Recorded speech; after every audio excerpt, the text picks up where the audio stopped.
Again, I'm going to reiterate what I stated before. I believe that his parents was part of the reason why he chose to create children of several mixtures of races because those children aren't just white.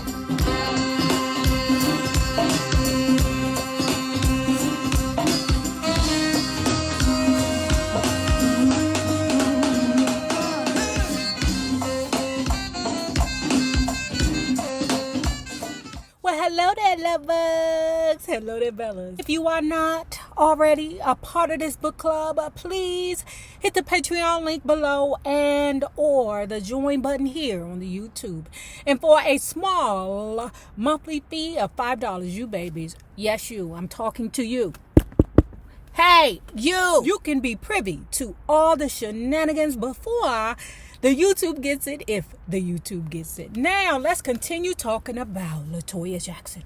Bye, LaToya Jackson. By early 1983, the album my brother claimed would be the biggest seller in history was on its way to becoming just that. Thriller sold nearly 50 million copies, spawned two number ones, Billie Jean and Beat It, 5 top tens, Thriller, Wanna Be Starting Something, Human Nature, PYT, Pretty Young Thing, and with Paul McCartney, The Girl Is Mine, and captured an unprecedented 8 Grammy Awards. Not as quantifiable, but more important to Michael, however, was Thriller's demonstrating that music can break down barriers.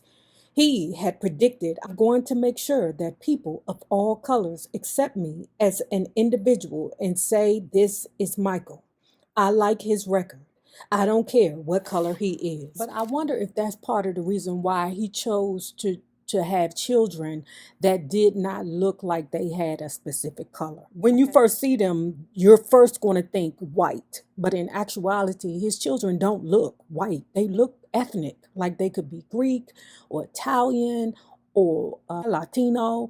They don't necessarily look white. So I believe that Michael probably just wanted to have children that were blended of all cultures. Historians cite Michael's performance of Billie Jean on that spring's Motown 25th anniversary TV special as one of the transcendent moments in music history. Moonwalking across the stage in a black sequined jacket, which I'd originally bought for Mother, Michael cast a wondrous spell from which the world will probably never awaken onto Jesus. I'm telling you, that performance, we've spoke about it 100 million times, y'all, because you know we love the Motown over here, even though we be blasting very bad bug bites. We still love the Motown. And I'm telling you, the most dynamic performance was the Jackson Five with, or the Jacksons with Michael Jackson. And then right after that would be the Temptations versus the Four Tops. When Motown contacted Michael about appearing on Motown 25, Yesterday, Today, Forever, with the rest of the Jacksons, he initially refused, but not because of any lingering animosity towards the label or Berry Gordy. Ever since, the Jacksons are light, mid 70s musical comedy series for CBS, he was unenthusiastic about television in general. People tend to remember it as a night that Michael rejoined his brothers, when in fact it was Jermaine who returned to the fold. Despite his acclaim as a solo artist, Michael technically remains one-fifth of the Jacksons to this day. Remember, I spoke about that earlier. I hesitate to say that Jermaine was jealous of his younger brother, but he had not exactly been supportive while Michael was laboring on his new album. During a family meeting, Jermaine remarked sourly, he's wasting all this time on Thriller, and it's not going to do anything. The music industry is in a slump. It's all going down. Besides, I think this album sounds like a bunch of junk. And I think Jermaine is feeling that way because his albums did not soar. Now, you couldn't tell me that he wasn't on fire back then. You couldn't tell me that all night you give me what I like. Dun, dun, dun, dun, dun. You couldn't tell me that that thing wasn't slamming. But I just the way he wore his head, that shaggedy, I just couldn't do. It just threw me off. And come to think about it, His hair has always been like in a Cool Whip kind of molded position, if you ask me. But that shag got in the way of me and his love. Don't say things like that, I protested. It's a great album, and Michael predicts it's going to be the biggest seller in the world. Can't you have some faith in him? Aw, he's just dreaming. Just like that Peter Pan story. Jermaine waved his hand dismissively, and all you do is take up for him. You two stick together like glue. Sometimes when brother talked to me like this, he grabbed my shoulder and pushed me down in a chair and commanded, "Now you listen to me." Dot, dot, dot. Except for Jermaine, all the Jacksons were overjoyed for Michael when Thriller rocketed to astronomical success. It was certainly understandable for any of the brothers to feel overshadowed that year by Michael. We all loved both Michael and Jermaine, so it hurt us to read the latter vicious comments in the press about his younger brother, like his opinion that Michael was trying to be white. How could Jermaine say that? Yet in the next breath, he'd claim he wasn't at all jealous of Michael and that the entire family shared in his success. Jermaine may genuinely feel that way, but the fact is that Michael's success is his alone. Typically, none of us had the courage to tell Jermaine he was wrong because them Sagittarius be nuts. Didn't I tell y'all a long time ago that a Sagittarian will put one in your ass? Pop, pop, pop. I told y'all that. Most of the Sagittarians I know are killers. Even the bitches. Interestingly, at the same time, he was discrediting Michael publicly. Jermaine was pushing hard to reunite all six brothers. In 1983, Jermaine left Motown Records with Berry Gordy's promise to make him a huge solo star unfulfilled. In the 8 years since he'd opted to stay with his father-in-law's company, Jermaine had released 7 albums and 11 singles. Of those, only 1980's "Let's Get Serious," "Boom Boom, Let's Get Serious." Of those, only 1980's "Let's Get Serious" and its title track, co-produced by another one-time Motown teen star, Stevie Wonder, made the top 10. Frustrated, Jermaine reached the same conclusion as had Joseph and the others years before. Simply, the label had lost its ability to catapult artists to the top of the charts. With the blessings of both Barry and Hazel, he signed with Arista. I know that Jermaine's reuniting with Michael, Marlon, Randy, Tito, and Jackie for the Motown 25 special was one of their happiest moments. Seeing all 6 guys together again at home rehearsing "I Want You Back," "The Love You Save," "Never Can Say Goodbye," and "I'll Be There." God, it was so touching and so exciting. Jermaine proposed, and almost everyone more or less agreed that the reunion be permanent, while still enabling each brother to record additionally on his own. We should all stick together like brothers, do a tour, and make a comeback as a family, Jermaine said emotionally at a Jackson's family meeting. Then he scowled. But the problem is, you know who. A bitter reference to Michael because he's got his head so far up in the air. We all rolled our eyes. Why is Jermaine like this? My father supported Jermaine's idea wholeheartedly. Having all 6 of his sons together again, it would be just like the old days, but with one major difference.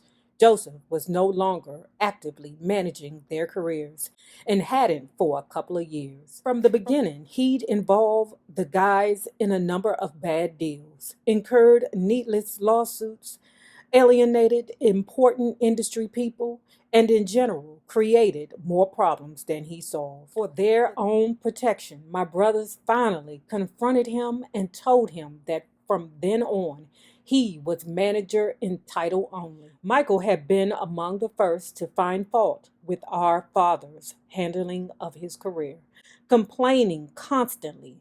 Countless times, Michael said, "Uh-oh, here comes Joseph.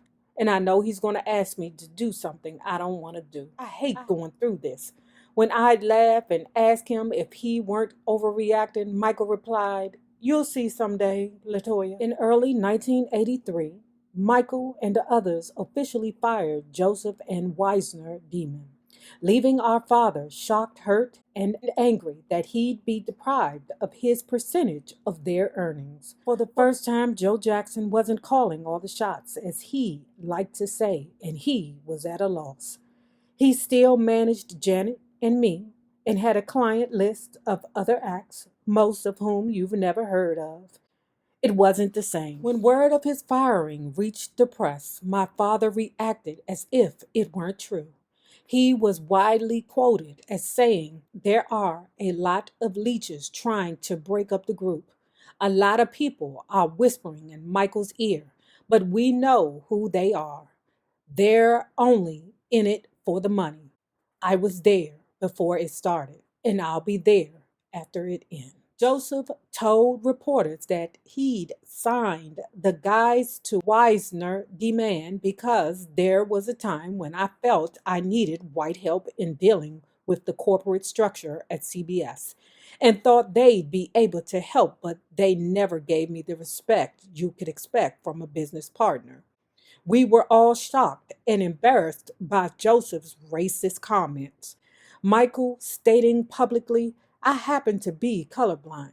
I don't hire color, I hire competence." Again, I'm going to reiterate what I stated before. I believe that his parents was part of the reason why he chose to create children of several mixtures of races, because those children aren't just white. I mean, they might got a drop of black in them. It may not be Michael's black or the Jackson black, but I'm sure that when he created those children, he had a plan. Ironically, whenever Joseph got into any kind of legal or business trouble, my mother's first suggestion was always, "I think you need a Jew right now to get where you are going, because they control the world."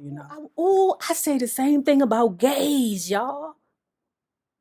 I'm gay, but I'm not saying it to be like like I'm, like proud of myself or I'm tooting my own horn.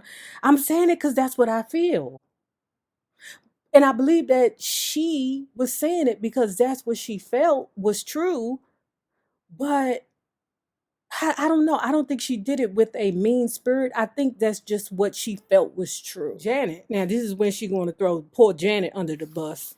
I'm like, oh my God, girl. Now, she said that Janet didn't really care for Jewish people herself. Okay. I'm like, wait a minute. Renee Alejandro, that ain't Jewish. And her husband, the Muslim guy, he ain't Jewish, but for you to just not like, I don't know. We gonna toss that to the side because I don't know if I agree with that. Hearing talk like this turned my stomach, especially when it came from my mother's mouth. How could a religious woman be so hateful whenever anyone made an anti Semitic remark in our presence? Michael and I immediately took them to task. We'd attend a predominantly Jewish school and knew our parents' attitudes were disgraceful. I'm glad that the world has changed. Now I don't know if I want to, say this is 100% true. I don't know. But it's not like us as Black people have not heard our grandparents or our great grandparents say crazy things like that before. The less control my father wielded over the guys, the more suspicious of outsiders he and my mother became. To no one's surprise, Joseph didn't like his son's new manager at all. And the feeling was mutual. In fact, my father disapproved of anyone who worked for Michael, and he made his feelings well known. My brother often held business meetings at Havenhurst, and when Joseph came in, naturally the guests cordially extended their hands. My father used to regard them coldly and sneer. "Why would I want to shake your hand? All you're doing is stealing from my son." Needless to say, this upset and embarrassed Michael terribly. Even as adults, we still couldn't have company over. I mean, girl, that ain't nothing new. Listen, you know how many times my brother had to pull me to the side and be like, "Nene, can you behave? Nene, can you not say something?" I'd be like, "What? What did I do?" On January 27th, 1984, I was home with mother when we received a phone call alerting us that Michael had been badly injured in an accident at the Shrine Auditorium where he and the brothers were filming a commercial for Pepsi.